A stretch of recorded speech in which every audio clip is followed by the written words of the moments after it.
Glue टाकून इथे पण हे असं दाबून घ्यायचं.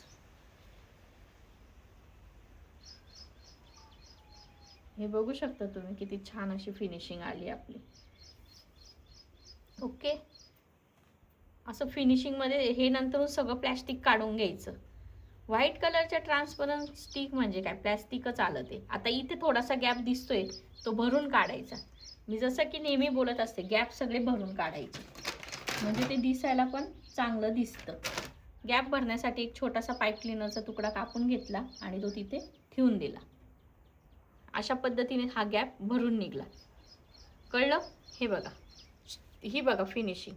ज्यावेळेस आपलं काम व्यवस्थित,